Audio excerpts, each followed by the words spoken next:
Добрый день, друзья! С вами программа «На высоте». Путешествие Екатерины II в полуденный край России. Визит в Тавриду, приковавший внимание всего мира. Беспрецедентное по масштабам и стоимости путешествие Екатерины Великой и ее двора. Высочайший поезд, Екатерининские мили, Потемкинские деревни, путевой дворец и визит императрицы в Симферополь. Об этом и не только. Сегодня мы будем говорить с кандидатом исторических наук Никитой Храпуновым.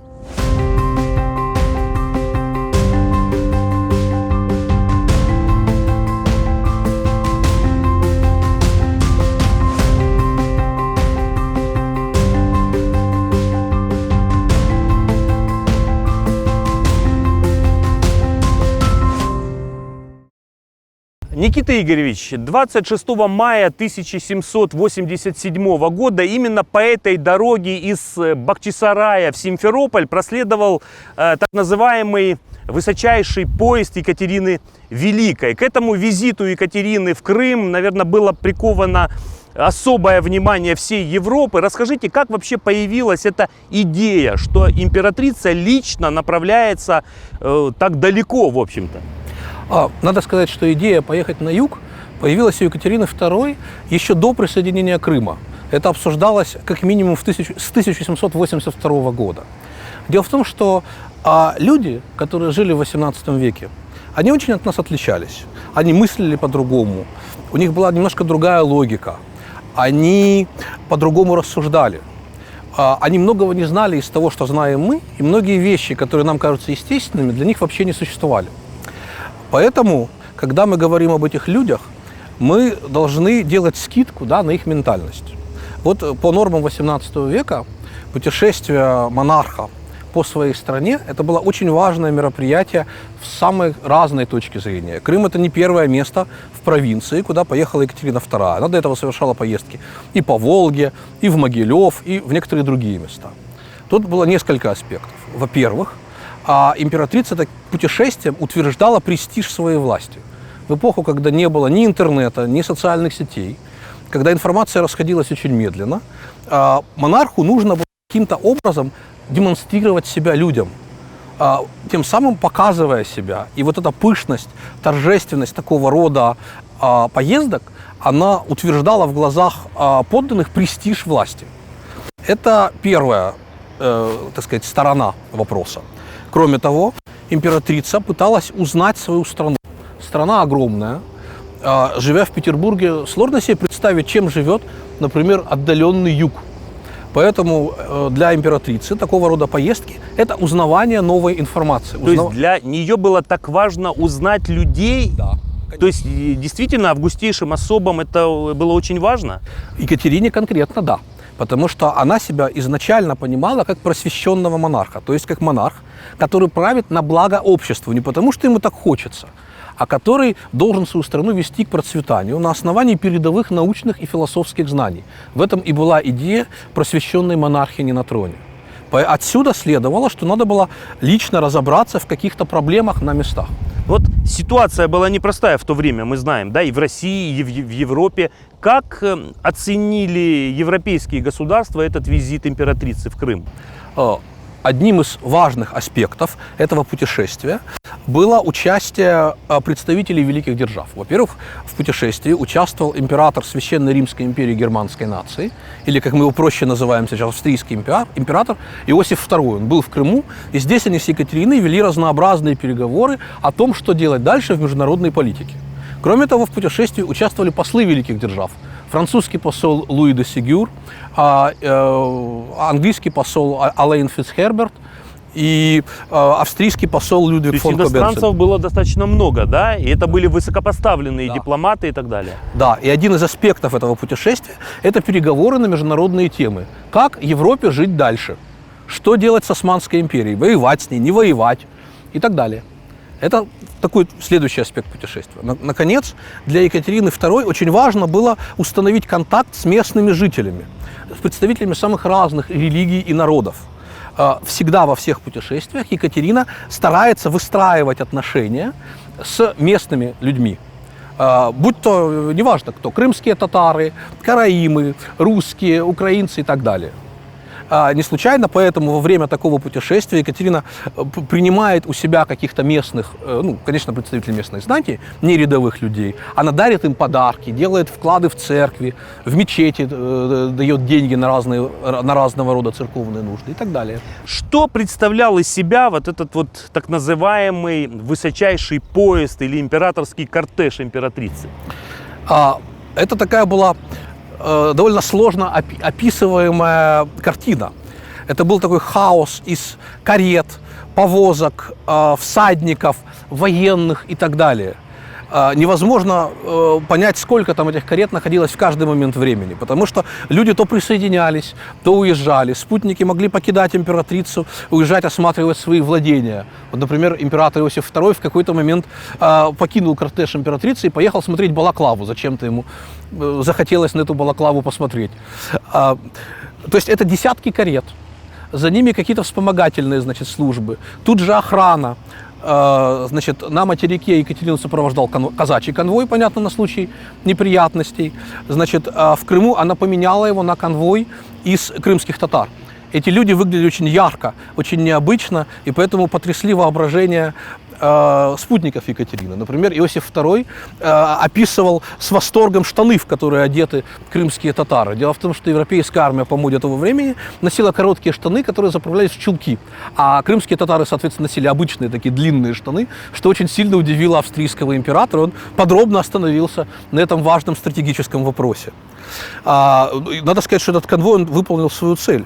Дело в том, что когда поезд подъезжал к Бахчисараю, едва не случилось дорожно-транспортное происшествие. Лошади понесли, карета могла разбиться, и, в общем, всем, кто в ней находился, угрожала смерть, но как раз конвойные крымские татары эту карету удержали и в конечном итоге лошадей остановили. Тем самым спасли жизнь двум императорам, как минимум, российской императрице и австрийскому. А кортеж, он был очень длинный. Да, очевидно, он растягивался на сотни метров, поскольку там были десятки карет, там была охрана. Кроме того, многие спутники императрицы в какой-то момент им было скучно ехать в тряской карете и дышать пылью, они садились на лошадей, предпочитали ехать верхом.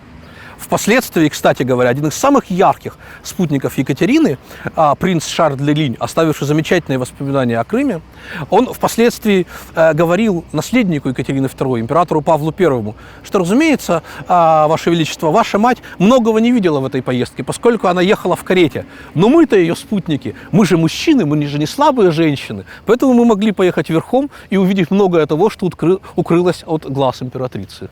На протяжении всего пути императрицы известно, что были установлены так называемые екатерининские мили. Что это за идея? Почему их решили установить? Что они обозначали? Это действительно были, там отмечалось определенное расстояние, или это были какие-то символы? Изначально, насколько можно судить, это такая придумка организатора путешествия князя Григория Александровича Потемкина. Изначально это просто декор, убранство для дорог. Ну, надо же понимать, что дороги в то время выглядели далеко не так красиво, как сейчас. По сути дела, это просто такая расчищенная в степи трасса.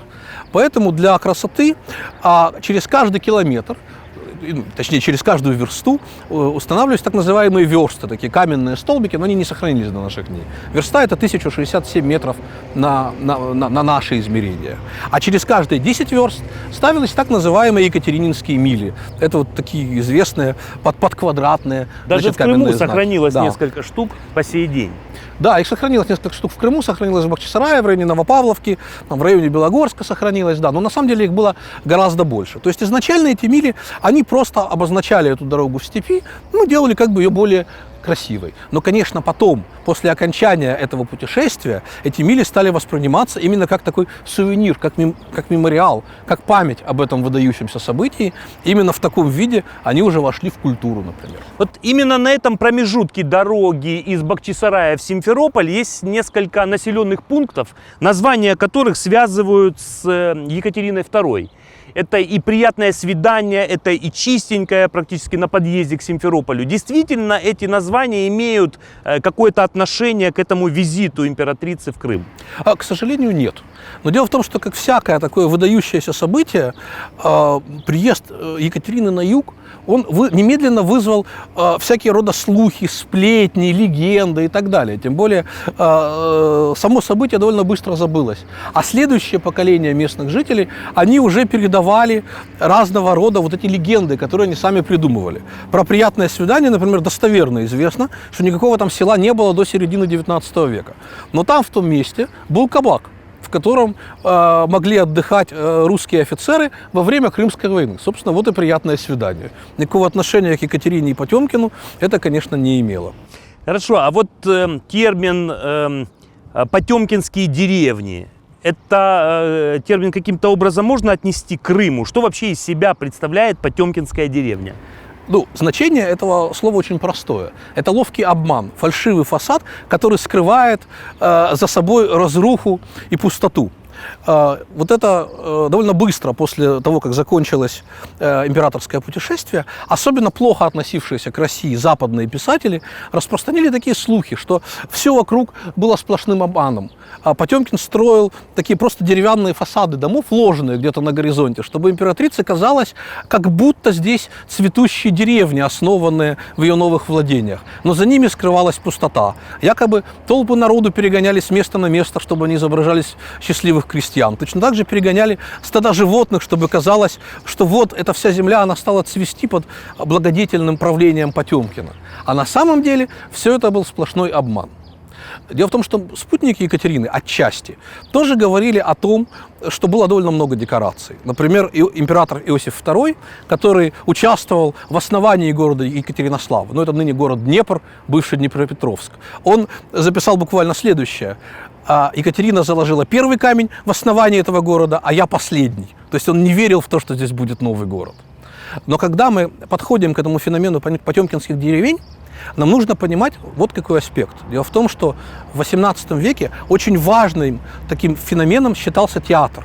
Гораздо более важным, чем он представляется нам сегодня.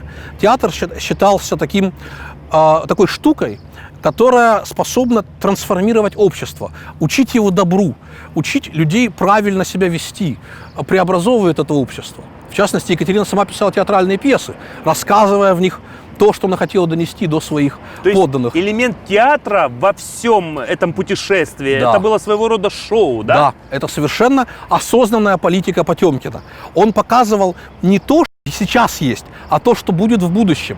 Он показывал, как эта бесплодная земля, эта бескрайняя степь превращается в цветущий край. То есть вот эти декорации – это то, что будет, это макет. Как вот сегодня мы, когда подходим к какой-то стройке, например, в городе Симферополе, мы видим строительный забор, за ним идут какие-то непонятные работы. Но на заборе висит эскизный проект, на котором нарисовано, да, какое здание здесь будет. Это будет жилое здание, детский сад, какое-то офисное здание или что-то еще. Поэтому вот точно так же, вот с помощью вот такого рода декораций Потемкин показывал, что будет здесь, на юге России, в будущем. Еще 200 лет назад на вот этом месте находился путевой дворец Екатерины Великой. Считается, что фундамент этого здания – это и есть фундамент путевого дворца Екатерины. Что из себя представлял этот дворец? К сожалению, мы этого не знаем, потому что не сохранилось никаких чертежей, планов, изображений этого дворца.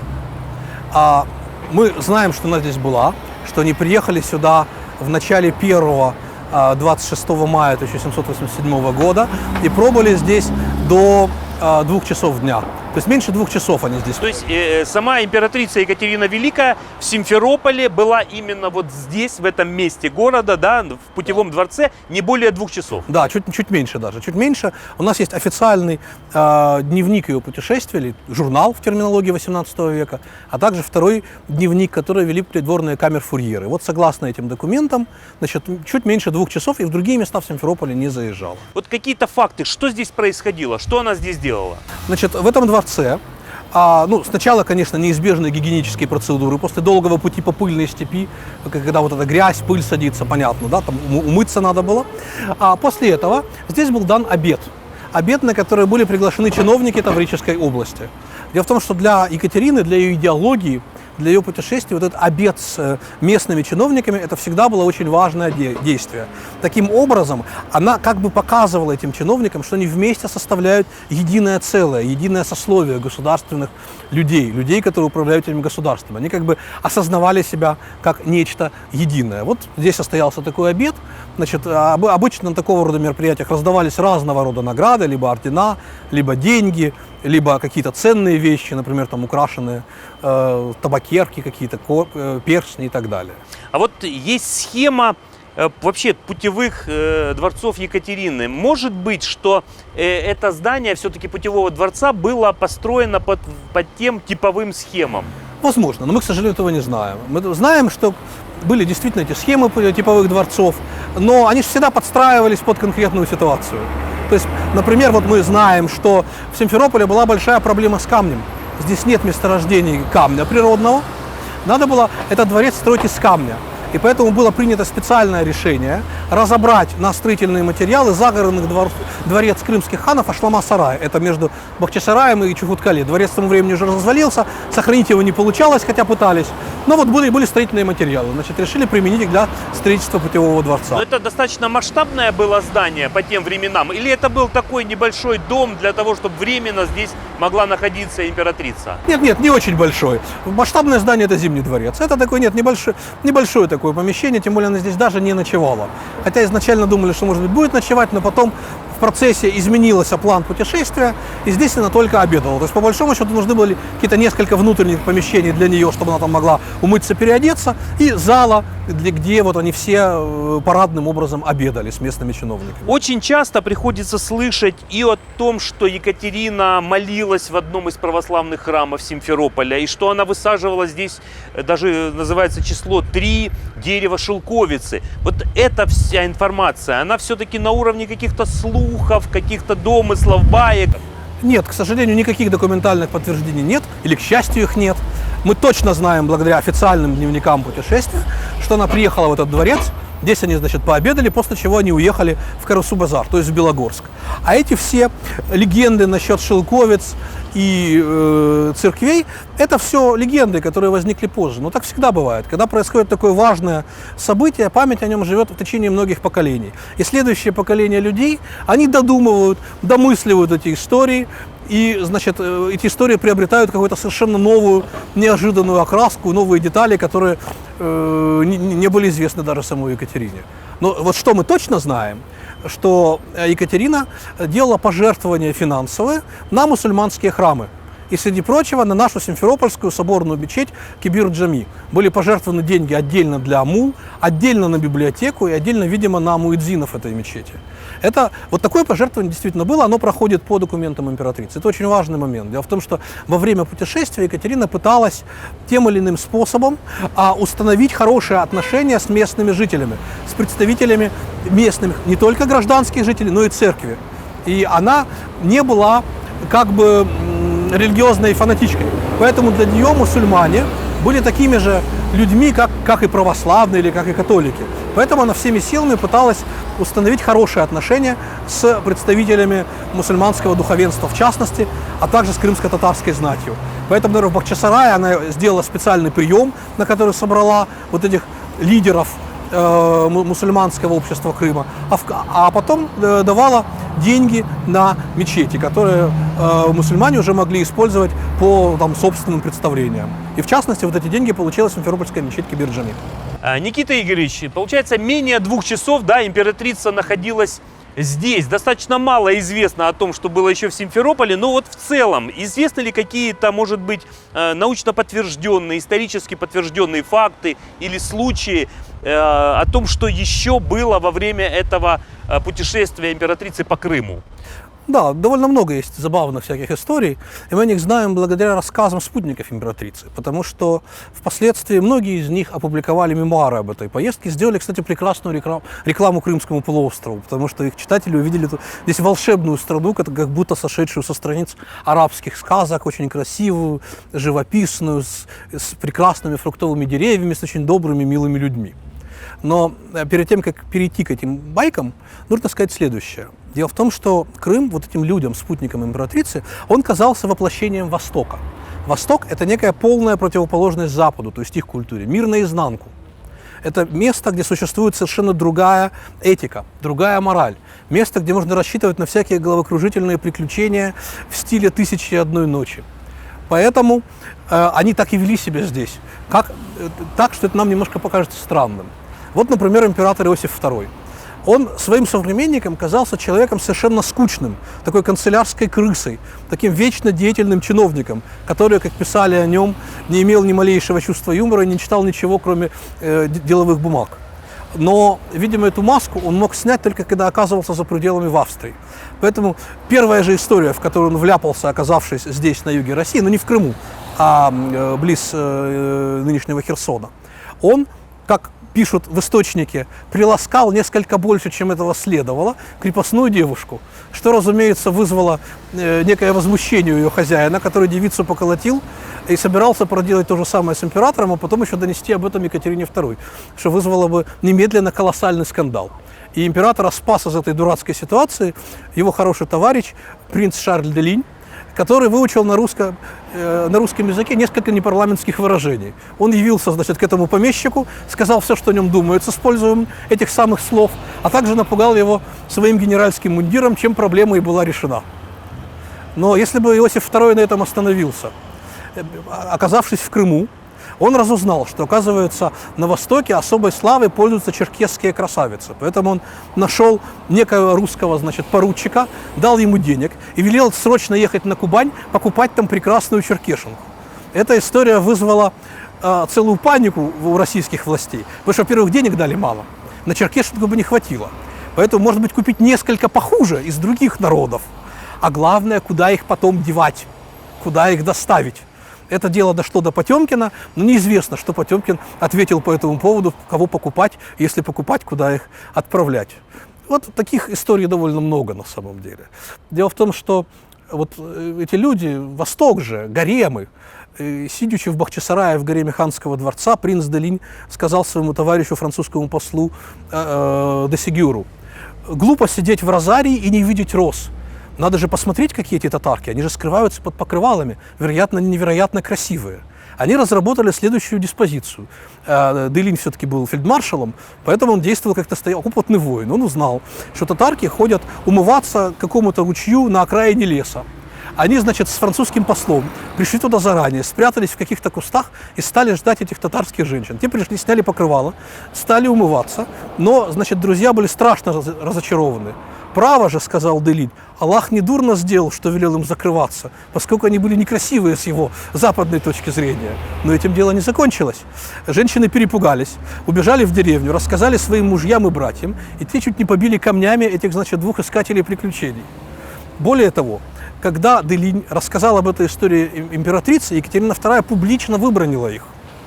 Она сказала... То есть до нее это дошло тоже, да? Они сами рассказали, они хотели ее развеселить, но Екатерина их публично выбранила.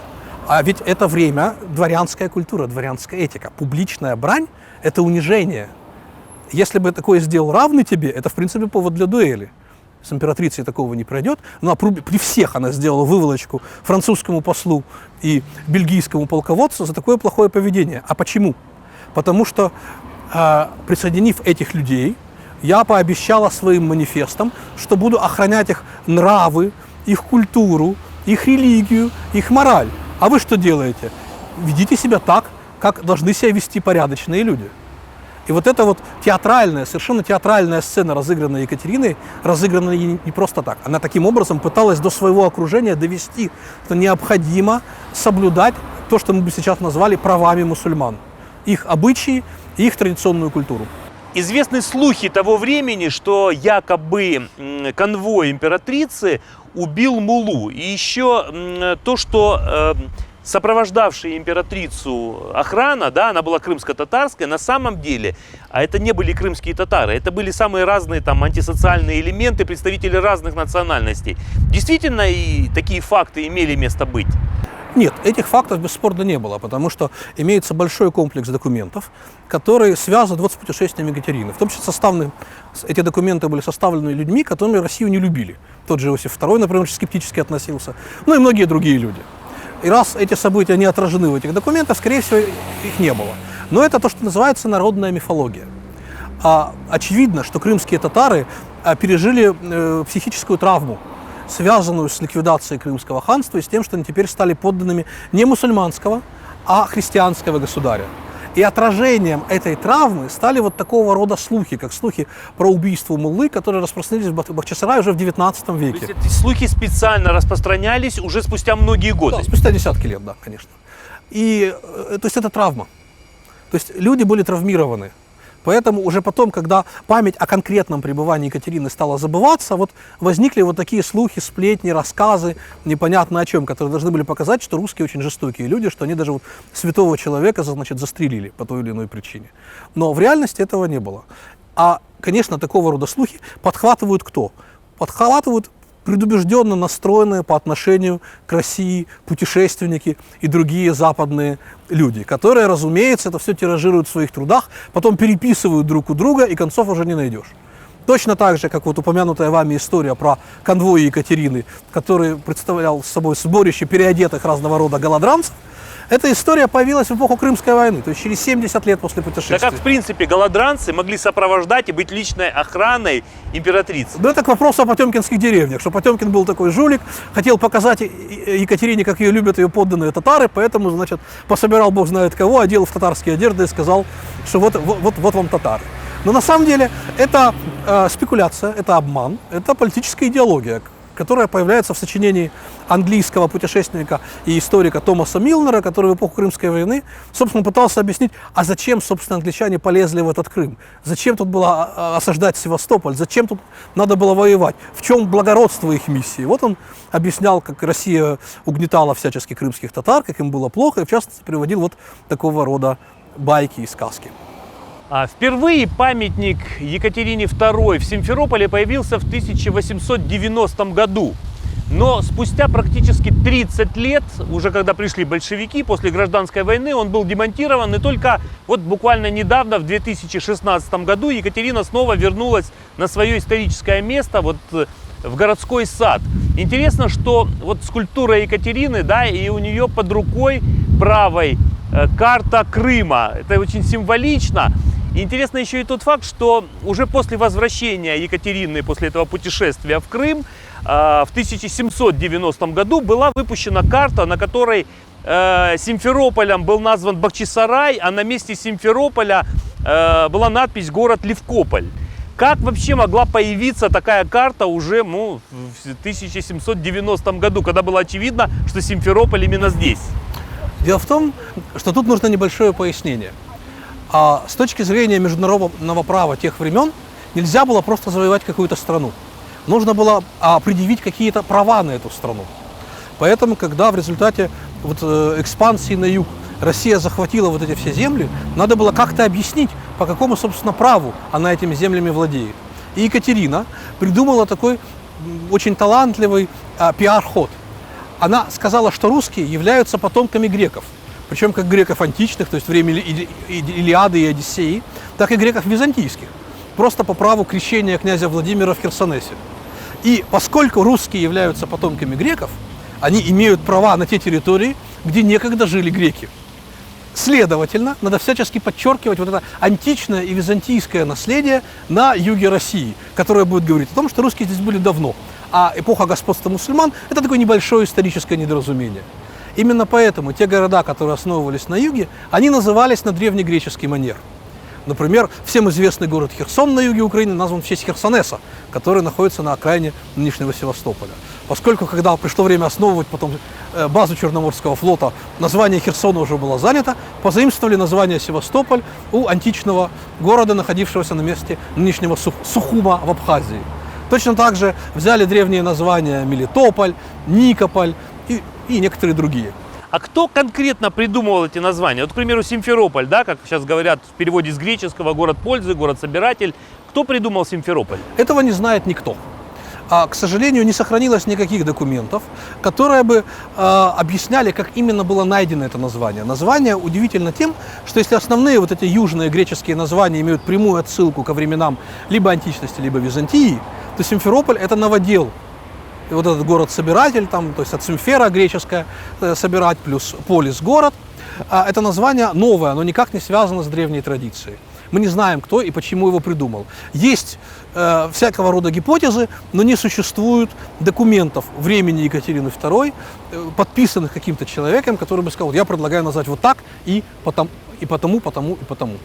И все-таки карта. Почему разные были названия городов, не соответствующие действительности на тот момент? Дело в том, такое впечатление, что Потемкин изначально придумал или собрал где-то названия городов, а потом стал думать, где эти города основывать. Например, пресловутый город Левкополь одно время думали построить с нуля в том месте, где Салгир впадает в Приазовье, в Азовское море. Левкополь, белый город, это связано с легендой о древнегреческом герое Ахилле, который оказался на Белом острове. Думали некоторые, что Белый остров это вот там как раз, где Салгир впадает в Азов. Ну вот, такое название придумали. Видимо, еще не вполне знали, где делать столицу Таврической области. Колебались между разными городами. И вот, видимо, карта, о которой вы упоминаете, она отражает вот это состояние неопределенности, когда еще не знали, какой город куда поместить. Потом, значит, как раз по мотивам путешествия Екатерины было принято два очень важных решения. Решили запретить мусульманам жить в Феодосии, а не мусульманам в Бахчисарае. То есть решили сохранить эти города как своего рода памятники вот такой вот, как мы бы сейчас сказали, этнической культуры. То есть Бахчисарай как такой осколок крымского ханства, осколок мусульманской культуры. Поэтому там запрещено было жить не мусульманам. Ну а Феодосию как, соответственно, город греческий, армянский. Не секрет, что изначально Екатерина Великая не планировала все-таки присоединение Крыма как территории к Российской империи. Она хотела, чтобы здесь оставалось независимое Крымское ханство. Вот почему в итоге все-таки все настолько поменялось, что пришлось ей же, самой Екатерине, присоединять непосредственно эти территории к Российской империи? Дело в том, что Екатерина, она хотела строить свое государство на основании принципов научных и философских, по самой передовой мысли того времени. То есть она ориентировалась на труды классиков французского просвещения. В частности, один из ее любимых авторов, Монтескье, в своем знаменитом трактате о духе законов, который суммирует его представление об обществе, пишет следующее, что разумный правитель большого государства не будет поглощать маленькие страны, которые находятся по его границам. Пусть они остаются, и пусть они принимают на себя все нерасположение фортуны, как пишет Монтескье. Иначе говоря, идея буферных государств. Вот именно к этой идее пришла Екатерина в начале своего правления. Она хотела сохранить не только Крым как самостоятельное государство, но также и Дунайские княжества, Молдавию, Валахию, также и Польшу. Поэтому, когда по итогам русско-турецкой войны 1768-84 годов ей удалось сделать Крымское ханство независимым, она посчитала, что эта миссия на этом выполнена. И она не скрывала этого отношения в письмах, в распоряжениях к своим приближенным. Более того, вся логика ее действий, которая окружала Крым, показывает, что она не была заинтересована в полуострове. Например, в 1878 году по инициативе российских властей все христианское население было выселено из Крыма и поселено на Нижнем Дону, а также в Северном Приазовье. Это было сделано для того, чтобы заселить пустующие российские земли. Эта акция была бессмысленна, если бы Крым хотели бы присоединять, потому что после присоединения Крыма огромная была проблема, что здесь пустующие земли, надо привлекать переселенцев из-за рубежа, крестьян привозить из материковой России и так далее. То есть не хотели они его присоединять. Вся логика действий императрицы говорит об этом. Но логика логикой, философские воззрения, а жизнь показывает, что иногда приходится от них отказываться. Довольно быстро выяснилось, что Крымское ханство не способно к самостоятельному существованию. Там не выработалась государственная традиция. Период существования Крымского ханства независимого, вот эти 9 лет между отделением от Османской империи до поглощением России, это бесконечные смуты, это то, что можно назвать гражданский конфликт, это бесконечное кровопролитие, мятежи, попытки свержения одного хана, поставления на трон другого, бедность. А в результате ставленник России хан Шагин-Гирей держался исключительно на русских штыках. То есть российская армия была вынуждена находиться в Крыму. То есть фактически это не было независимое ханство, да? Но его хотели сделать независимым, но не получалось. Причем сам Шагин-Гирей был по-своему выдающимся человеком. Он пытался модернизировать свое ханство, но ему не хватило сил, времени, опять же, упрямства материала, так сказать. среда сама не была готова меняться, общество не было готово меняться. Турция постоянно вмешивалась, пытаясь вернуть Крым себе. В итоге в манифесте о присоединении Крыма Екатерина вполне честно и откровенно говорит о том, почему его решили присоединить. Слишком большая цена затрачена на то, чтобы поддерживать этот Крым в его независимом состоянии. Это и жизни российских солдат, и огромные деньги, которые тратились не только на русские гарнизоны, но это невозвратные кредиты, которые давались крымскому хану, который сам не мог собрать достаточное количество денег для функционирования государства. Иначе говоря, когда жизнь сложилась таким образом, не оставалось ничего, кроме как проглотить Крым. И надо сказать, что главным, конечно, двигателем присоединения Крыма был Потемкин, который в частых письмах уговаривал Екатерину, что давайте, это яблоко, оно уже созрело, оно вот-вот упадет, только руки подставьте. А она, понимая, какие международные осложнения это может вызвать, тянула до последнего, готовилась. И не случайно манифест о присоединении Крыма был опубликован через 3 месяца после того, как он был подписан. Только потому, что готовили вот эту международную дипломатическую обстановку. То есть она, в принципе, не торопилась, да? Нет. Екатерина была в Крыму, в Симферополе только однажды, да, во время своего путешествия, мы это знаем. Это был 25-й год ее правления, да, как императрицы. Вот для вас, как для ученого, как для историка, уже с позиции сегодняшнего дня, как можно оценить вот этот вот визит императрицы, личный визит императрицы в Крым? Это хороший вопрос, и он имеет много измерений, ответ на него имеет много измерений. С одной стороны, конечно, это путешествие на юг стало величайшим триумфом Екатерины, пиком ее правления. Вот эта ее пышная свита, состоящая из представителей ведущих держав Европы, они убедились в том, что Россия может завоевывать огромные территории, что она может их трансформировать к общему благу российских подданных. Они убедились в том, что Потемкин действительно развернул бешеную деятельность на юге, что строятся города, какие-то создаются новые предприятия, вводятся какие-то новые сельскохозяйственные культуры. Конечно, много чего еще оставалось сделать, но направление уже было понятно. С другой стороны, через несколько месяцев, после того, как завершилось путешествие, началась очередная война с Османской империей. Эта война была очень тяжелая, она стоила много человеческих жизней, она стоила колоссальных денег. И хотя Россия причинила еще дополнительные земли, но за потери были очень велики. Очень интересно, что во время этой войны, когда русский флот погиб в осеннем шторме, Потемкин обратился к Екатерине с предложением эвакуировать Крым, то есть отдать его туркам, вывести оттуда все, что там уже было российского, и вернуть его Турции. И Екатерина сама его успокаивала, говорила: не надо, подождем, пока фортуна переменится, Крым нам еще пригодится. Во время этой войны заболел и умер союзник Екатерины II, Иосиф II, австрийский император. И пришлось выстраивать новые отношения с его братом, который уже был куда менее талантливым государственным деятелем. Кроме того, вот это присоединение юга привело к массовой миграции мусульманского населения. Дело в том, что для мусульман той эпохи очень тяжело было согласиться жить под властью немусульманского правителя. Начинается массовая миграция крымских татар. От трети до половины населения покидает Крым. Понятно, как это сказывается и на экономике, и на то, что приходит просто в запустение, в разрушение целые районы городов и так далее, и так далее. Когда в начале 19 века в Крым приезжает секретная миссия, направленная Александром I для того, чтобы проверить, что здесь происходит, участник этой миссии, генерал Бенкендорф, будущий шеф тайной полиции, пишет в своем дневнике, он пишет для себя: вечным позором Екатерининского царствования будет то, что некогда цветущая страна обращена в пустыню. Иначе говоря, вся эта бурная деятельность Екатерины и Потемкина еще не дала результатов.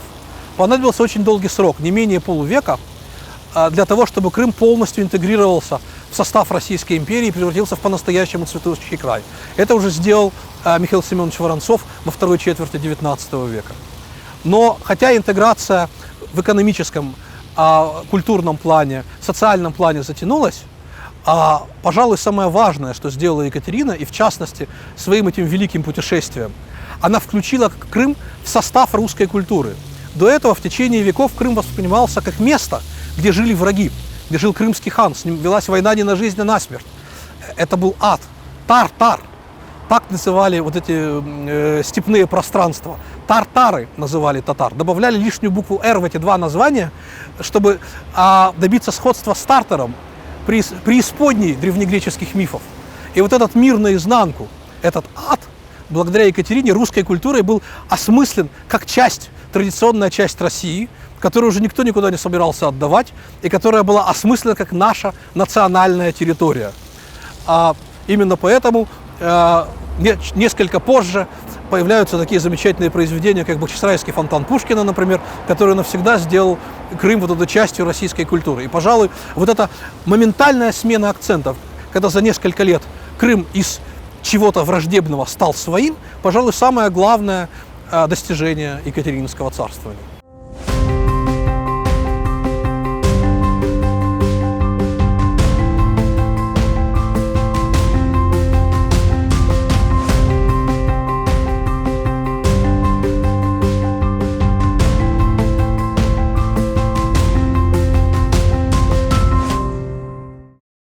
Друзья, наша программа подошла к концу. Сегодня со мной на высоте был Никита Храпунов, кандидат исторических наук. В наших следующих программах мы расскажем о других не менее интересных страницах истории Симферополя. А я прощаюсь с вами. Всего доброго. Любите наш город. До встречи.